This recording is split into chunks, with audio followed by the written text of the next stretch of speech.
Ya, salam masuk. Assalamualaikum Mbak. Waalaikumsalam. Halo, selamat duduk dulu. Iya Mbak. Oke, silakan cari tempat yang nyaman ya. Iya. Kita buka dulu. Taruh di bawah. Oh, boleh. Itu namanya Mbak aja.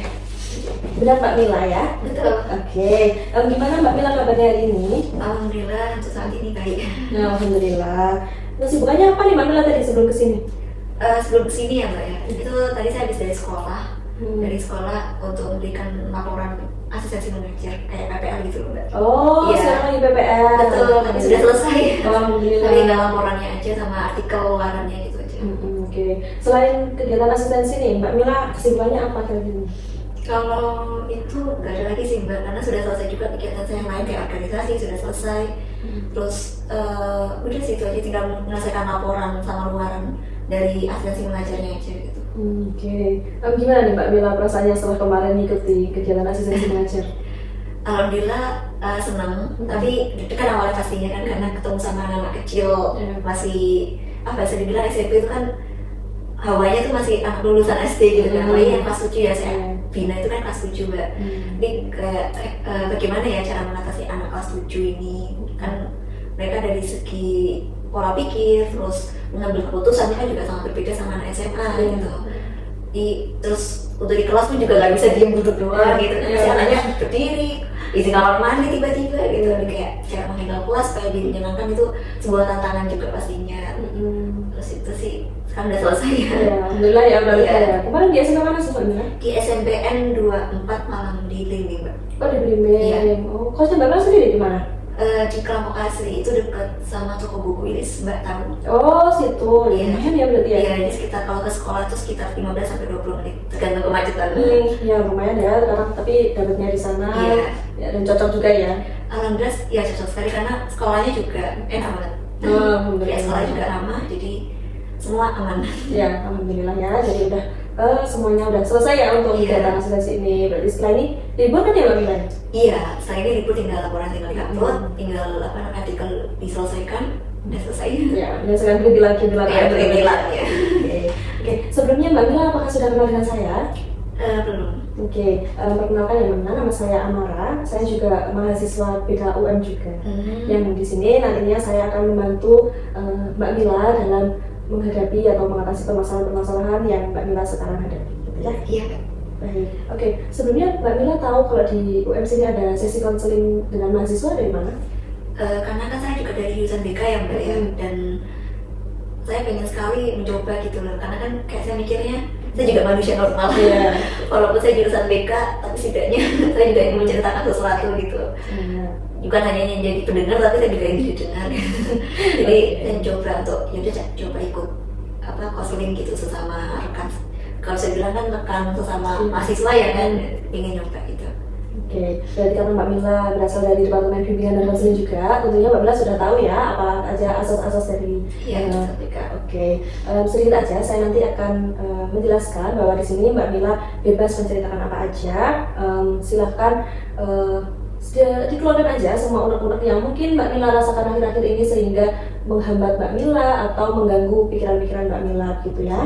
Di sini saya harap keterbukaan dari Mbak Mila, jadi nanti saya bisa membantu Mbak Mila dengan teknik-teknik yang tepat gitu ya Mbak Mila. Iya. Oke, untuk waktunya sendiri ini nanti kurang lebih 40 menit, apakah Mbak Mila bersedia? Bersedia Mbak. Baik, sebelumnya apakah Mbak Mila sudah nyaman tempat duduknya? Sudah nyaman sih Mbak, ini boleh nanti kalau tiba-tiba nyender boleh? Boleh, senyamannya Mbak Mila aja.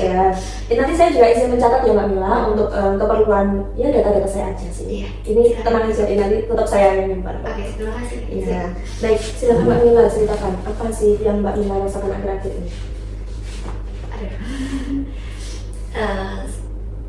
Untuk saat ini ya Mbak ya, sebenarnya tuh beberapa hari lalu itu saya kayak merasa khawatir kalau kondisi saya saat ini tuh nggak bisa lebih baik lagi. Jadi saya tuh merasa saya nggak bisa mengontrol diri saya Mbak. Jadi misal kayak pas jadi saya tuh kayak mudah ke-trigger sama sesuatu. Hal yang buat saya trigger itu misalkan salah satunya tuh kayak posisi saya kan saat ini anak kedua ya Mbak. terus saya punya adik adik kandung satu, terus punya adik sepupu juga banyak bisa dibilang. Terus saya tiba-tiba diingatkan untuk jadi contoh untuk adik saya gitu. Jadi contoh, terus nggak boleh harus kuliahnya tuh harus selesai gitu, nggak boleh berhenti gitu. Jangan seperti kakak saya. Di situ saya marah gitu, karena hal yang seperti itu membuat saya keinget sesuatu dengan kejadian saya di masa lalu gitu, Mbak. Jadi ketika waktu itu terakhir itu minggu lalu pas saya pulang ke Jombang ke rumah Mbak, itu pas Lebaran Idul Adha kemarin. Itu saya nggak bisa mengontrol, dalam artian gini Mbak, saya tuh mudah bisa dibilang ya, kalau saya trigger hal seperti itu lagi, saya bakal tubuh saya tuh tiba-tiba membawa saya lari dari lokasi yang buat saya trigger. Terus tangan itu udah gemeter, kepala pusing, terus seperti kayak banyak pikiran yang beradu gitu Mbak. Terus saya cari posisi yang benar-benar sepi, tanpa ada suara, tanpa ada artinya itu suara orang lain gitu. Di situ saya waktu itu alhamdulillahnya nggak sampai sesak napas Mbak, hanya nangis tanpa suara gitu. Nangisnya tuh bener kayak pusing mata entah kemana gitu. Terus kalau sesak napas itu biasanya kalau lebih gak ke kontrol lagi, itu biasanya kalau udah sesak napas itu biasanya sampai pingsan gitu. Cuma saya kemarin itu mencoba untuk lebih mengatur napas saya, tapi pikiran saya tuh nggak bisa dikontrol gitu. Kayak semua pikiran itu kayak banyak kalimat-kalimat yang buat saya trigger itu terulang terus di otak gitu. Jadi kayak gak tenang gitu, karena saya gemeter. Ya udah seperti itu. Baik, saya bisa memahami apa yang Mbak Mila ceritakan.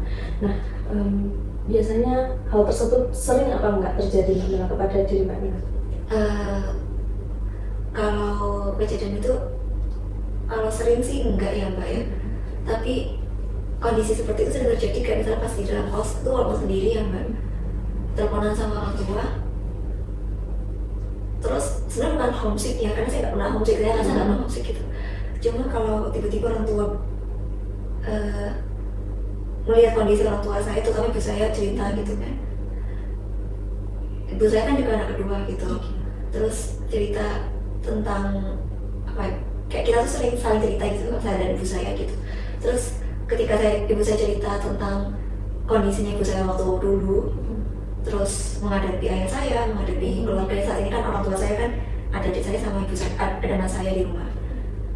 Terus menghadapi komentar orang lain mengenai mas saya gitu, itu biasanya mudah trigger. Kayak kali itu saya ikutan nangis. Tapi saya kalau sama ibu saya masih bisa dikontrol sama ibu saya gitu. Tapi kalau udah selesai, itu nangisnya nggak selesai. Terus sampai HP itu kayak rasanya saya mau lempar HP itu, saya lempar nggak tahu kemana. Pokoknya saya harus menjauh dari HP saya. Itu yang biasa sering saya alami kalau di kos. Itu terus kalau contoh paling kecil yang nggak sering saya alami, cuma pernah saya alami itu sama saya kuliah kan nggak pernah jarang juga pulang ke rumah di rumah Mbah ya. Yang buat saya sering trigger itu lebih tepatnya kalau saya pulang ke rumah Mbah, terutama rumah kakek orang tua dari ayah. Tapi kalau di kos itu lebih kayak misalkan di video TikTok gitu, kondisi yang relate untuk anak kedua, saya merasa nggak relate. Maka saya lebih relate tuh kondisi anak pertama gitu. Jadi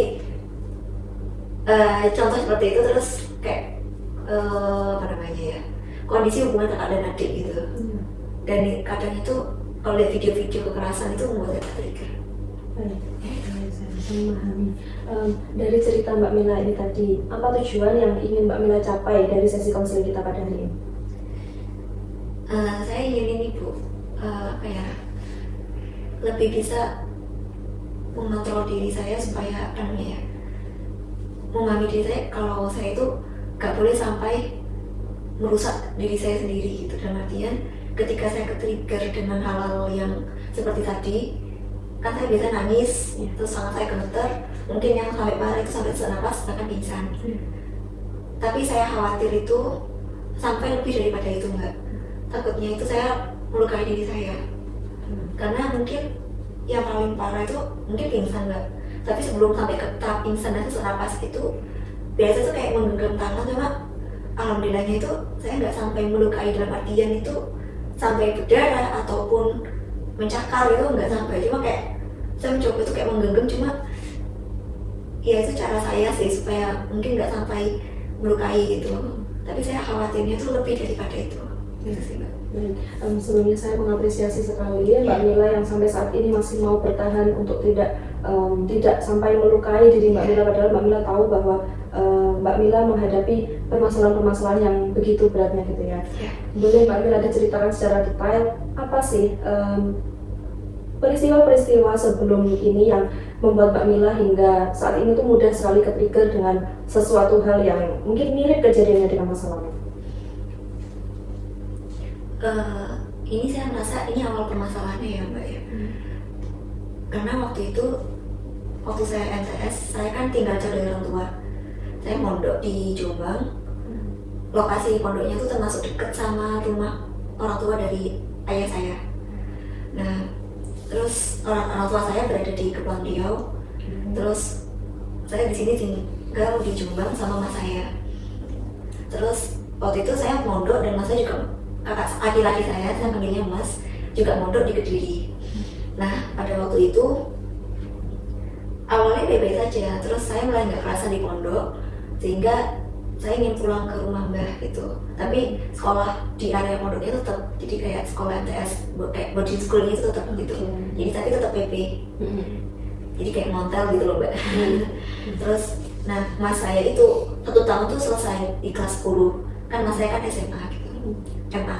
Terus pas saya naik ke kelas 8 dan mas saya naik ke kelas 9, kelas 11 itu tiba-tiba mas saya kabur dari pondok, dari Kediri, bawa motor sama temennya kabur gitu. Terus nggak mau balik lagi pulang ke rumah, balik ke pondok tuh nggak mau balik lagi ke pondok gitu. Terus awalnya ya saya nggak mau ngajak bicara sama saya karena ya saya juga punya kesibukan untuk mengerjakan tugas PR saya gitu. Terus ibu dan saya rasa waktu itu saya merasa ini Mbak, awal mula saya sadar mas saya mudah marah itu bukan marah sih, mudah mulai mukul tangan itu ketika saya nonton TV. Kan hiburannya waktu itu SMP kan nonton TV ya Mbak ya. Nah itu saya nonton TV kayak nonton apa gitu. Saya duluan nonton TV, terus mas saya tiba-tiba datang pengen nonton TV juga. Tapi mas saya tuh berusaha untuk merebut remote itu, bukan memindahkan channelnya, meminta saya untuk memindahkan channel gitu kan. Tapi merebut remote itu gitu. Dan saya tetap kekeh, ya saya duluan, saya pengen nonton TV ini duluan, ambil makan atau ngapain gitu saya lupa. Terus akhirnya kita berebutan remote, dan mungkin hal tersebut memicu kemarahan kakak saya. Saya nggak tahu, mungkin saya salah kata tanpa sadar. Ketika remote itu sudah diambil sama kakak saya, mas saya tiba-tiba mukul saya pakai remote itu. Awalnya itu yang dipukul tuh tangan kiri, jadi sakit sekali itu Bu. Jadi saya fokusnya itu sakit itu di tangan kiri saya. Sebenarnya yang dipukul sebenarnya bukan hanya tangan kiri Bu. Mbak, mohon maaf. Biasa tuh yang yang dipukul tuh bukan hanya tangan kiri, cuma tangan punggung juga. Karena kan posisinya kakak saya di sini. Terus akhirnya waktu itu saya teriak ketahuan sama nenek saya, Mbak Uti. Terus Mbak Uti mencegah itu, terus Mbak Kakung juga menarik mas saya. Terus saya diobati kayak diolesin minyak kayu putih gitu. Terus dilihat di sini memar, saya lihatnya kan di sini memar sekali ya Mbak. Tapi saya nggak tahu kalau di belakang juga memar. Karena yang saya rasa sakit itu di tangan kiri gitu. Sampai besoknya itu saya nggak bisa bawa sepeda ontel. Jadi kalau ontel tuh kayak gini terus Mbak. Ini benar kaku banget. Untuk ngapa-ngapain kaku banget. Alhamdulillahnya itu mungkin nggak di tangan kanan ya Mbak ya. Jadi mungkin kalau di tangan kanan mungkin saya nggak akan bisa bawa sepeda ontel, nggak bisa menulis di sekolah gitu. Tapi ya benar-benar sakit dan saya fokusnya di sini. Bahkan saya waktu main sama teman-teman itu, saya berusaha nggak memperlihatkan kalau tangan saya ini lagi sakit gitu. Itu sih Mbak. Saya rasa itu saya mulai ngerasa kakak saya mulai memukul saya saat itu. Terus ini lanjut lagi. Terus selanjutnya itu beberapa kali sering mukul dan nendang saya dengan kaki, terus mukul dengan barang, dengan apa namanya, penggaris, macam penggaris besi gitu. Terus pulpen dilempar ataupun dipukul, saya lupa, di dekat kepala gitu. Dan yang paling parah itu waktu itu saya lagi belajar mbak di kamar saya kan tinggalnya itu di rumah bule saya dan di rumah kakek nenek saya sebelahan. Kakek nenek ini, emak saya tinggal di rumah kakek nenek, sedangkan saya cuma tinggal di rumah bule saya sama sepupu saya satu kamar sama sepupu saya perempuan. Waktu saya belajar dan adik saya juga belajar, adik sepupu itu. Terus emak saya itu mengganggu adik saya gitu. Terus namanya anak kecil ya, adik saya ini masih TK gitu, meminta perlindungan dalam artian tuh, mbak ini loh mbak, mas ini mengganggu terus, aku yang belajar gitu. Terus akhirnya saya mencoba, mas anak mau, kita lagi belajar gitu. Saya mencoba untuk, ya dalam artian tuh saya nggak mau adik saya ini ganggu juga gitu loh. Walaupun saya sebenarnya nggak sampai ke tahap takut sama mas saya, waktu itu belum sampai ke tahap benar-benar takut, karena walaupun apa namanya secara fisik saya dapat kekerasan itu, saya belum merasa posisi takut itu ada di tahap itu. Jadi saya masih bisa apa namanya mencoba untuk melawan kakak saya gitu. Tapi waktu itu entah kenapa mas saya itu sampai mukul, yang benar-benar mukul, dan saya balas mukul. Malahan itu saya dicekik. Saya nggak tahu itu gimana kok tiba-tiba saya dicekik gitu mbak. Jadi kayak cekik gitu, benar-benar kayak saya nggak tahu tangan kanannya atau tangan kirinya itu yang mengangkat tubuh saya, hampir terangkat. Di situ adik saya langsung lari, mungkin memanggil mbak Uti gitu untuk melerai ya dalam artian itu. Terus selesai sudah itu saya nggak bisa bicara sama sekali mbak. Itu saya nggak, kayak linglung. Terus ibu saya itu tiba-tiba membawa saya untuk kayak lari dari sana, dan saya kabur di rumah. Saya nggak tahu saya lari kemana, pokoknya saya mencari tempat yang sepi tapi tetap ada cahayanya. Terus lari ke tempat yang sepi, benar-benar sepi. Itu sekitar, pas saya belajar itu biasanya sekitar habis isya ya. Jadi saya nggak tahu sekitar jam berapa, antara jam 8 lebihan gitu. Kabur entah kemana, langsung jongkok, nutup mata, nutup telinga gitu. Dan saya nggak tahu berapa lama saya di situ. Terus dan sampai pingsan itu di situ. Jadi mbak saya yang mencari saya, dicari mungkin satu rumah tuh mencari saya. Gitu mbak. Oke, dari cerita Mbak Mila ini tadi sedikit saya rangkum untuk sementara ya Mbak Mila, bahwa kakak Mbak Mila jaraknya 3 tahun ya berarti ya Mbak Mila ya? Iya, saya masuk MTS, mas saya masuk SMA, berarti ya jadi 3 tahun ya. Masnya pas masuk SMA pondok di Kediri, Mbak Mila juga pondok di Jombang gitu ya, ikut dengan kakek dari pihak ayah gitu. Lalu Mbak Mila hanya bertahan 3 bulan di pondok dan melanjutkan MTS, lalu pulang pergi dari rumah kakek Mbak Mila gitu. Dan ternyata di saat Mbak Mila kelas 8 dan kakak Mbak Mila kelas 11, kakak Mbak Mila juga kabur dari pondok gitu. Dan tidak mau kembali lagi. Nah disitulah Mbak Mila mulai merasa bahwa ada perubahan-perubahan dari kakak Mbak Mila gitu ya. Iya, karena sebelumnya nggak pernah seperti itu mbak. Oke, sebelumnya tidak pernah seperti itu. Jadi baru kali itu Mbak Mila merasakan bahwa kakak Mbak Mila berubah gitu ya. Iya, karena sebelumnya mungkin kayak kita konflik itu hanya kayak verbal, cara apa kata-kata doang. Terus nggak sampai mukul gitu. Jadi kayak kok tiba-tiba mukulnya tuh kayak separah itu, dikaget. Terus dan yang paling parah itu tadi. Ya, oke. Jadi Mbak Mila merasakan kakak Mbak Mila mulai melakukan kekerasan kepada Mbak Mila secara fisik gitu ya. Bahkan sampai Mbak Mila memar, dan yang terakhir bahkan sampai pingsan itu tadi. Karena hasil cekikan dari kakak Mbak Mila. Oke. Hal apa sih yang Mbak Mila lakukan saat kakak Mbak Mila itu yang sebelumnya, untuk yang pertama itu apa yang Mbak Mila lakukan pada saat Mbak Mila mendapatkan kekerasan dari kakak Mbak Mila? Kalau sebelum kejadian yang dicegah itu, pas saya mungkin dipukul dengan apa namanya, kayak mungkin ditendang atau yang lainnya sebagainya itu, biasanya saya teriak manggil bapakku, Mbak Uti. Terus setelah kejadian itu ya dilerai ya, saya tetap di kamar, mas saya di kamar balik suruh makan atau ngapain lah bebasin aja mau nonton TV terserah. Saya itu pintu kamar, terus pas saya ngambil makanan misalnya kayak ke dapur itu ketemu sama mbak, karena dapurnya jadi satu mbak. Itu saya cerita ngadu lah istilahnya kayak ke Mbak Bauti, tapi saya rasa Mbak Bauti sama Bule itu nggak mendukung saya gitu. Jadi saya rasa apa namanya, Mbak Bauti itu kayak menyuruh saya untuk sabar, menyuruh saya untuk ya udah apa namanya sabar aja, jangan dibalas mas, malah disuruh gak boleh balas. Terus malah dinasihatin. Oke.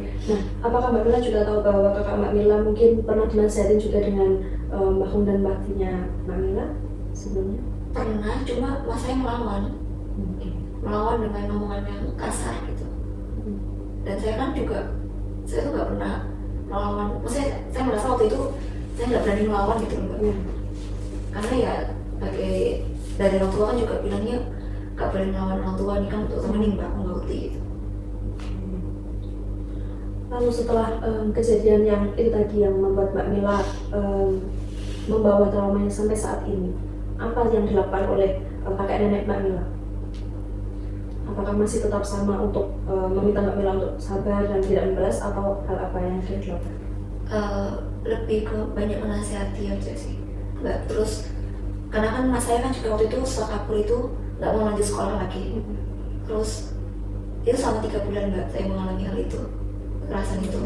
Terus sampainya yang sampai pingsan itu saya nggak tahu antara besok atau lusanya itu orang tua saya tiba-tiba ada di rumah. Ayah saya terutama itu jemput mas saya secara paksa, membawa mas saya ke pulang dia. Jadi karena yang bisa melanjutkan sekolah tetap saya kan Mbak. Nah terus orang tua saya nggak ada menyuruh saya untuk apa namanya, kamu harus rajin belajar gitu, melanjutkan sekolah gitu, enggak, tapi Mbak fokus aja belajar gitu. Orang tua saya tuh caranya itu seperti itu. Tapi saya rasa karena saya tinggal sama kakek nenek yang otomatis yang sisa saya sama adik sepupu saya, itu saya disuruh apa dalam artian kayak dituntut sama kakek nenek caranya apa ya, nggak boleh seperti mas saya yang putus sekolah masih ada di sepupu saya. Jadi saya harus mencontohkan yang baik gitu loh Mbak. Gitu, jadi kayak saya merasa dituntut sama kakek nenek saya, padahal orang tua saya nggak pernah begitu. Mbak Mila tadi sudah menceritakan bahwa Mbak Mila punya kakak dan adik. Nah, Iya. apakah ada lagi saudara-saudara kandung Mbak Mila? Kalau saudara kandung kan tinggal sama orang tua di rumah. Lebih ke adik saya tuh lebih seringnya dijahili aja sih. Saya nggak tahu kenapa kok saya yang lebih mendapatkan kekerasan fisik itu. Terus kalau yang di rumah Bule itu kan adik sepupu dari anaknya Bule. Terus dan saya juga punya adik sepupu banyak ya, dari keluarga mama dan keluarga ayah juga. Jadi kayak apa namanya, dan umurnya mereka tuh kurang lebih sama gitu loh Mbak. Jadi kayak bisa dibilang dari keluarga ayah itu, ayah kan anak pertama, jadi otomatis karena mas saya itu bisa dibilang udah nggak sekolah lagi, jadi yang menjadi contoh ya saya gitu. Jadi sehingga saya didoktrin, entah mungkin saya merasa saya didoktrin atau seperti apa, saya merasa saya menggantikan mas saya gitu loh Mbak. Jadi saya harus belajar yang rajin supaya saya nggak seperti mas saya putus sekolah gitu. Berarti Mbak Mila ini untuk saudara kamu 3 ya Mbak Mila ya? 3 bersaudara. Ya, Mbak Mila 3 bersaudara. Lalu bagaimana sih cara orang tua Mbak Mila memperlakukan Mbak Mila dan anak-anak yang lain? Kalau orang tua saya, kalau ayah saya itu lebih banyak dia menghibur saya sih Mbak. Menghibur dalam artian itu ayah saya itu memang nggak bisa memberikan saran ataupun menjadi pendengar keluhan saya Mbak. Jadi ketika saya cerita panjang lebar itu ayah saya pasti kayak mengajak saya guyon gitu, dalam artian itu bercanda gitu. Kalau ibu saya itu lebih banyak menjadi pendengar saya. Terus apa ya, orang tua saya tuh gak pernah menuntut saya untuk pintar, karena apa ya namanya, saya mungkin lebih merasa saya sendiri yang pengen belajar sendiri gitu. Terus kalau orang tua ke adik saya itu mungkin melihat bagaimana mas saya sama saya diasuh sama orang tua, sama adik saya itu benar-benar gak dipaksa sama sekali. Cuma jatuhnya adik saya lebih banyak pendiam Mbak. Orang tua saya tuh berusaha untuk untuk mengajak adik saya bicara, cuma karakter adik saya itu lebih banyak diam karena yang banyak ngomong itu lebih ke saya. Karena waktu itu semenjak kejadian itu kan saya mulai banyak terbuka. Dalam artian itu saya nggak mau stres sendirian gitu. Saya banyak mengeluhkan kejadian itu gitu. Dan bisa dibilang ini saya boleh ceritakan pola ke orang tua saya ke mas saya. Boleh. Waktu mas saya itu bisa dibilang kan anak pertama. Orang tua saya kan kerja di kepala beliau, guru dua-duanya. Dan waktu itu bisa dibilang masih masa orang tua saya memperoleh berusaha untuk banyakin rezeki lah istilahnya. Jadi waktu TK dan MI SD ya, mas saya itu full diasuh sama nenek saya di Jombang. Jadi jauh dari orang tua. Dan saya full tinggal sama orang tua saya. Dan waktu mas saya pindah, waktu mas saya ke MTS atau SMP itu, ibu saya pengen mas saya dibawa kembali lagi. Sebenarnya nggak memaksa, istilahnya tuh kayak ibu saya tuh pengen anaknya tuh kembali lagi gitu loh. Kok malah nyaman banget di Jombang gitu. Dan saya diberitahu oleh ibu saya, antara saya sama mas saya itu yang lebih dimanja itu sebenarnya mas saya. Mas saya itu selama di Jombang sama kakeknya itu benar-benar dimanja, Mbak. Nah sedangkan saya itu kan nggak sama sekali. Saya benar-benar nggak dimanja sama orang tua. Itu kayak ada itu ya. Ada notif gitu ya. Terus mas saya itu mungkin merasa kayak ada kayak saya tuh lebih disayang sama orang tua, padahal saya merasa nggak pernah diturutin. Mungkin memang salah hidup saya memang saya sama orang tua TK, SD gitu sampai SMP. SMP maaf SMP enggak sampai SD gitu kan. Nah tapi mas saya kan nggak merasakan hal itu selama 9 tahun ya hitungannya. Tapi mas saya itu diturutin terus sama kakek nenek saya. Dan mungkin selama mas saya SMP itu pengen juga diturutin lah sama orang tua. Dan sepertinya nggak diturutin seperti yang biasanya. Kalau kata ibu saya seperti itu, sepertinya itu seperti itu. Sehingga mas saya itu terbawa keadaan di mana dirinya tuh kembali ke dimanjakan oleh kakek nenek gitu.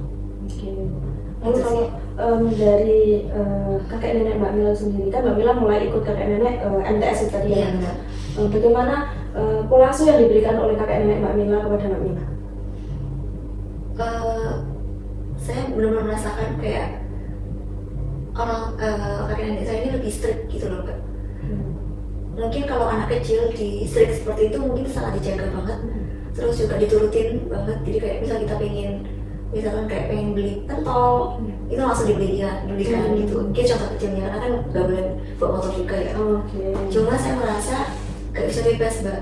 Karena teman saya itu kayak sering banget kan kayak main sepeda ontel kayak ke alun-alun, ke Jombang kota gitu, jauh-jauh gitu. Kok saya nggak boleh gitu, merasa kurang bebas di situ.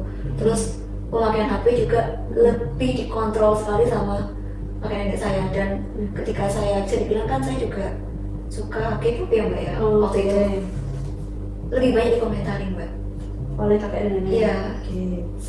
Orang tua sebenarnya orang tua juga komentarin sih perubahan saya suka K-pop dari awalnya kayak saya nggak pernah suka K-pop.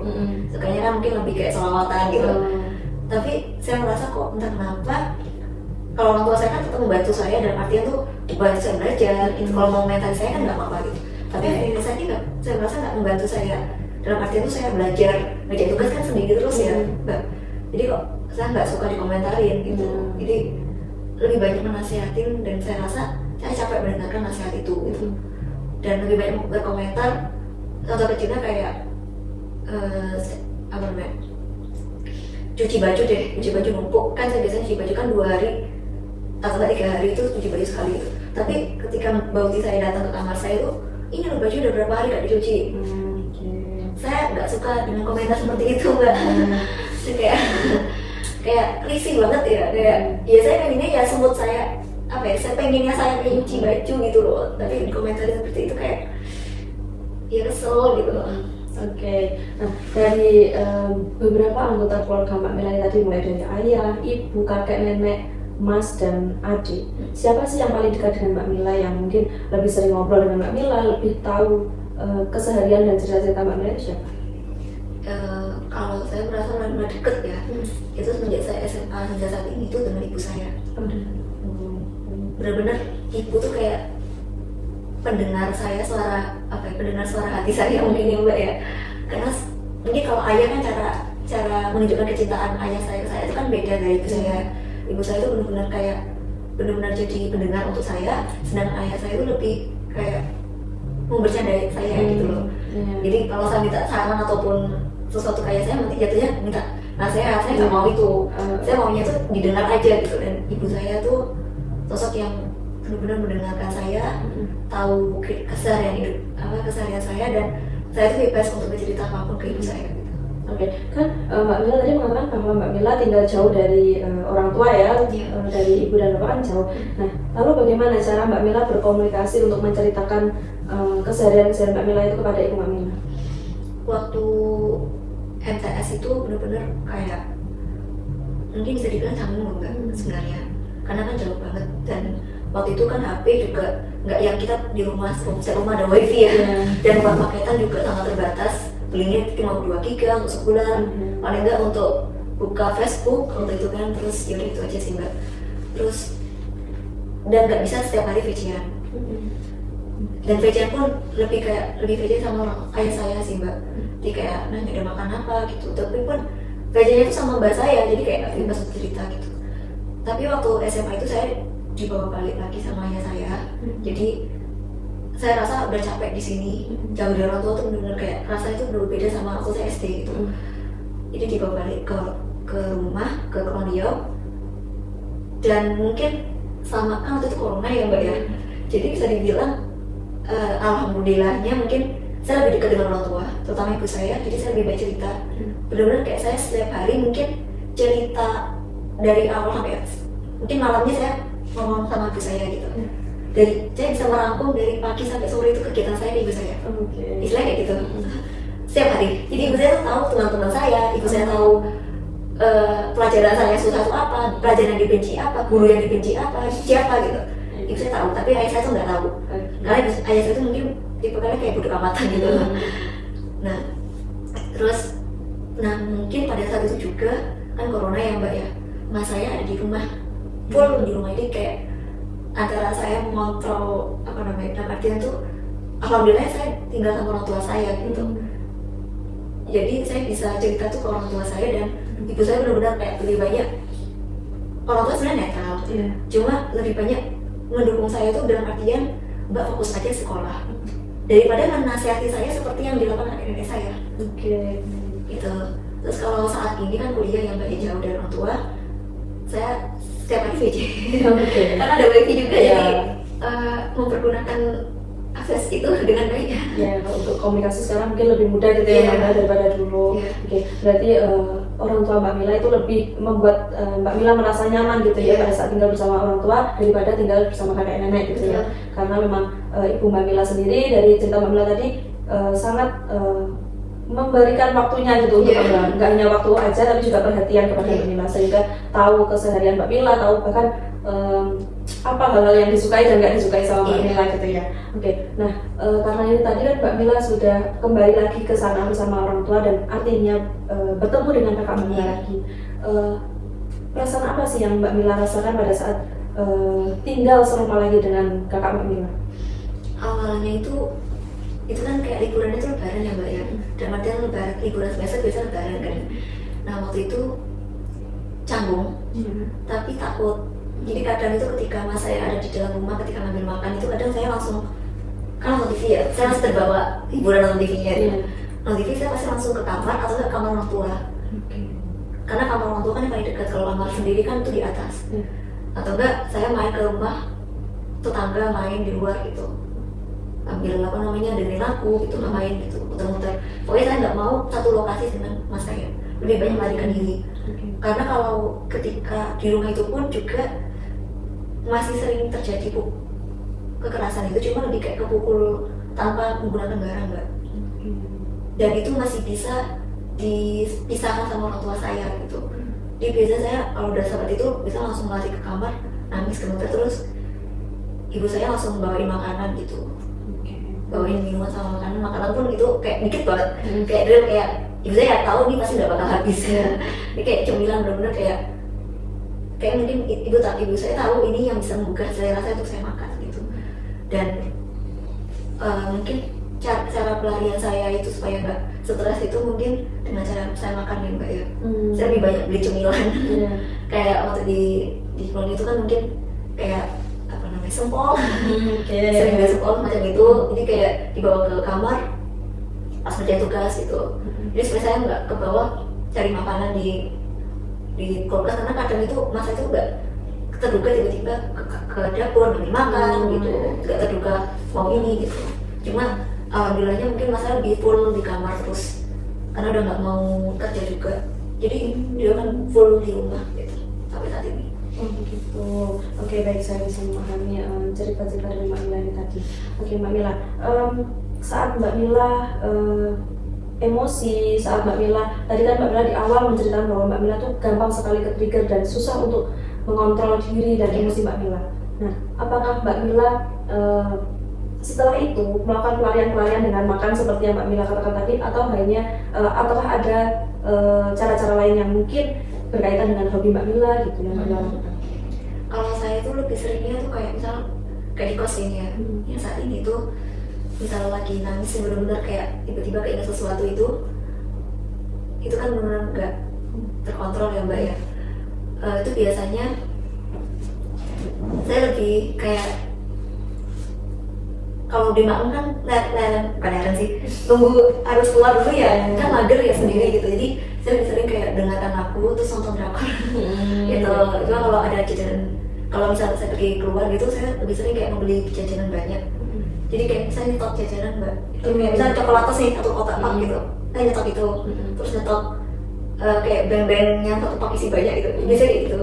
Jadi saya sekalian kalau keluar itu beli paknya banyak. Oke. Nah, setelah Mbak Mila melakukan hal-hal tersebut selama ini, apakah Mbak Mila merasa sudah efektif untuk membantu Mbak Mila mengontrol diri Mbak Mila? Kalau menurut saya itu apa namanya, kalau untuk nonton drakor itu mungkin ada hiburannya ya, kita kayak hiburan gitu. Jadi kayak mungkin sedikit bisa mengurangi pikiran saya yang stres. Tapi kalau untuk makan tuh kayak nggak sampai, karena kadang makan sambil nangis. Sambil nangis dan apa ya, itu sih mbak yang pernah saya lakukan. Mbak Mila sejauh ini sudah pernah melakukan teknik relaksasi atau belum? Kalau relaksasi itu yang kayak tarik nafas sekali. Iya benar, pasti Mbak Mila sudah mempelajari juga ya dari BK juga. Nah, apakah Mbak Mila sudah pernah mempraktekkan itu? Jadi tarik nafas, buang, seperti itu sambil menenangkan pikiran. Pokoknya secara berapa pernah melakukan? Kalau sendiri ketika posisi seperti tadi itu pernah. Jadi kayak biasanya itu kayak taunya itu pas di kelas konseling sama teman-teman kan. Saya sering menggunakan itu, tapi saya jarang menggunakan itu. Jadi kayak nggak relate gitu, tapi gimana ya? Oke, mau mencoba Mbak Mila mungkin? Oke, ini saya bisa mencoba ini. Ya, oke. Sebentar ini kita coba ya Mbak Mila untuk Mbak Mila mempraktekkan. Sekarang Mbak Mila bayangkan bahwa Mbak Mila berada pada situasi kondisi pada saat itu. Bisa. Boleh, terserah, senyamannya Mbak Mila aja. Mbak Mila bayangkan bahwa Mbak Mila berada pada kondisi Mbak Mila kakak Mbak Mila melakukan kekerasan terhadap Mbak Mila. Bayangkan secara dalam, lebih dalam lagi Mbak Mila dipukul, Mbak Mila ditendang. Bayangkan terus. Sudah, kalau udah nggak kuat, bisa coba sekarang pelan-pelan tarik nafas, buang, tarik nafas lagi, buang. Nafas lagi, rasakan sampai benar-benar Mbak Mila merasakan bahwa hal tersebut semuanya akan baik-baik aja dan bisa Mbak Mila lewati tanpa harus menyakiti diri Mbak Mila. Mbak Mila ingat bahwa masih banyak anggota keluarga Mbak Mila, terutama ibu Mbak Mila yang sangat menyayangi, sangat perhatian kepada Mbak Mila. Mbak Mila tidak pernah kehausan kasih sayang. Mbak Mila selalu mendapatkan perhatian dari kedua orang tua Mbak Mila. Meskipun Mbak Mila sekarang jauh berada dari kedua orang tua Mbak Mila. Bayangkan, sama-sama. Kalau sudah cukup, nanti bisa Mbak Mila untuk membuka mata.